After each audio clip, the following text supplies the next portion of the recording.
Let's give a warm Hannity audience welcome. Former VP Mike Pence. Wow. Vice President, good to see you. Thank you, Sean.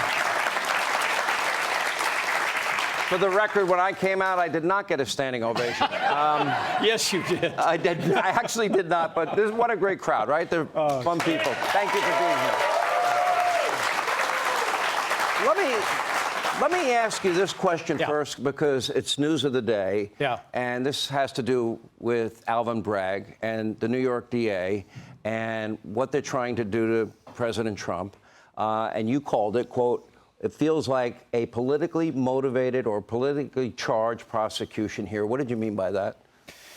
Well, look, I think what we're witnessing is what I call the criminalization of politics. I mean, the truth is, let me stipulate, no one's above the law, but no one is below the law.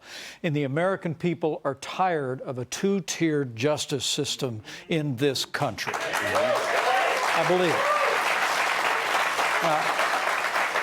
I mean, we saw the politicization of the Justice Department during the Trump-Pence years. We saw FBI agents falsifying documents to pursue the Russia hoax. Then we saw the whole Zelensky phone call business, and it just hasn't stopped. And here you have, here in New York City, this Manhattan DA who literally campaigned on going after one American. You have an attorney general in this state that campaigned for going after one American. And let me say, I know nothing about the allegations. I'm not here to defend them, and I know that President Trump can defend himself.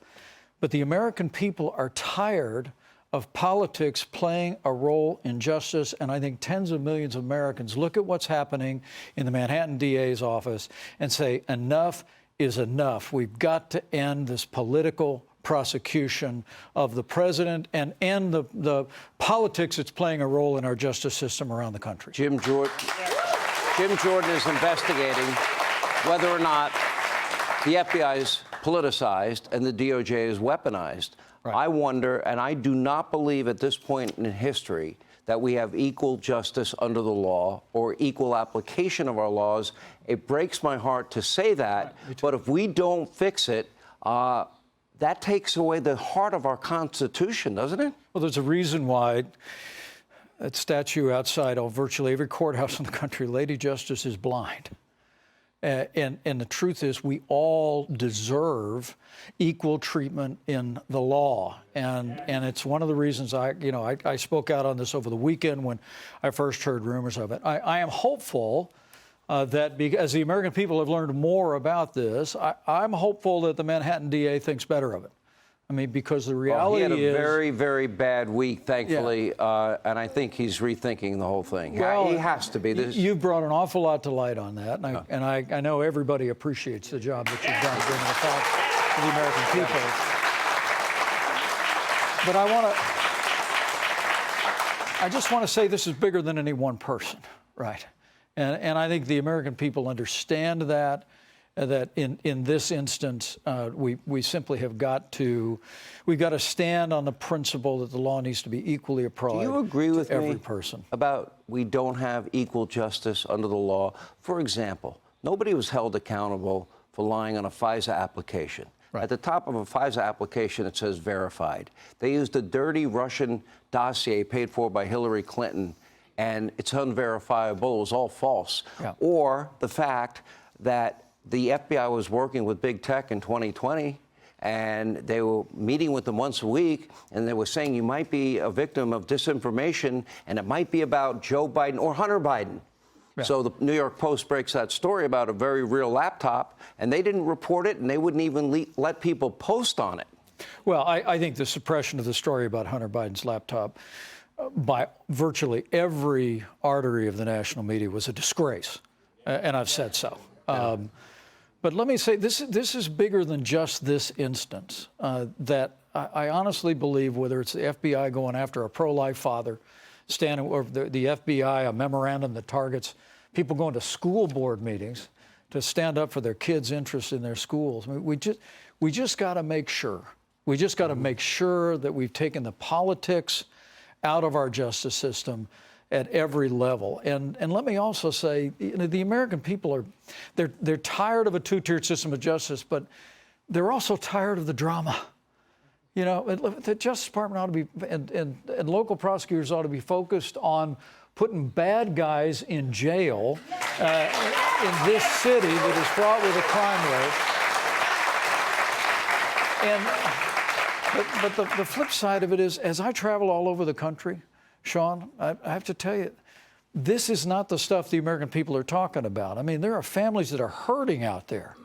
I mean, I met a mother at a gas station not long ago who told me that she has to go to a food bank twice a week because gasoline prices and grocery prices have dug into their family budget. Heating and air conditioning prices. I'm telling you, whether it's gasoline prices, the crisis at our border, whether it's inflation at a 40-year high, literally, Joe Biden has weakened this country at home and abroad, and we've got to have change. And we've got to focus on those issues that matter most to the American people.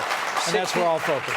60% of the American people are living paycheck to paycheck. Many people are tapping into their pensions at a big loss to do so. Some people are putting bare necessities on a credit card. Yeah. This is happening in America right now because of these horrible economic and energy policies.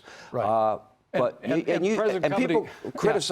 People criticize you because you say, I'm proud of the 4-year record that I had with Donald Trump. I'm incredibly proud of the record of the Trump-Pence administration. We left America stronger and more prosperous than ever before.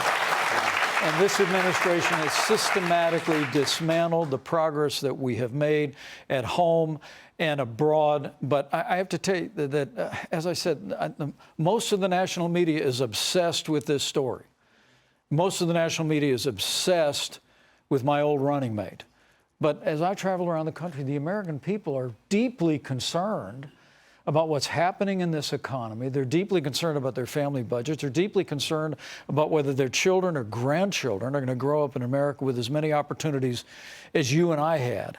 And I really do believe that it's incumbent on us to stand firm, to speak plainly, let our yes be yes and our no be no when it comes to the equal treatment of the law.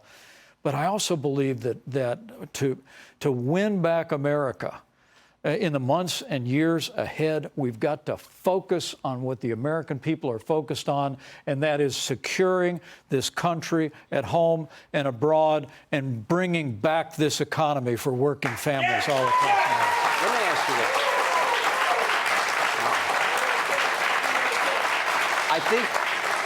I don't think you guys got enough credit for taking out Soleimani. I don't think you got enough credit. During the Trump-Pence years, there was a coalition put together. The U.S., Israel, the Saudis, historic, Egypt, Jordan, and the Emirates against Iranian hegemony and fighting against a nuclear-armed Iran. Okay, now we have China, I call it a new axis of evil, with Russia, including Iran, that is, according to reports, close to a nuclear weapon, and North Korea, a new alliance created, and they want a new world order. Now, Joe Biden lets a balloon fly all over the country and spy on us, up and away in our beautiful balloon. But in all seriousness, and then Russia takes out one of our drones. There has been no consequence or response. Right. Nothing. Right. Well, let me just say, with regard to America's place in the world today, that there's a truism in history that weakness arouses evil. And that disastrous withdrawal in Afghanistan, the capitulation, literally begging for the better part of 2 years for Iran to re-enter the Iran nuclear deal, the capitulating on Nord Stream 2 to Russia without securing any while killing off Keystone. Shutting down energy in this country. I believe that has sent a message of weakness around the world. It has emboldened the enemies of freedom. The answer is we have to produce American strength, and that begins with renewed leadership. All right. I saved your favorite question for last. Yeah. A lot of speculation you're going to run for president in 2024. Where are you in that process? Well, Karen and I have been taking the matter to prayer. We're a family that believes in prayer. I know you do. And we've been traveling around the country, listening very carefully. By the way, these are the few New Yorkers that are normal that you can mention God, it's okay. By the way, if in New York you mention God in a public school, you get arrested. But that's another story. Go ahead. But I would tell you we're getting closer to a decision. Okay. We've gotten a lot of encouragement around the country. And, you know, our thought on this has less to do with us, less to do with my son who's a Marine Corps captain, my son-in-law is a Navy captain. It has more to do with the fact I think this country's in a lot of trouble. So do I. And I know what the media is obsessed about on any given day. But the truth of the matter is we have to produce leadership in this country that will take our country back to the policies that left us stronger and more prosperous in the Trump-Pence years. And if we can play a part in that, we Ladies will. and gentlemen, Mike Pence. Thank you. Great to see you. Appreciate it. Straight ahead, Biden's weakness. Hey, Sean Hannity here. Hey, click here to subscribe to Fox News YouTube page and catch our hottest interviews and most compelling analysis. You will not get it anywhere else.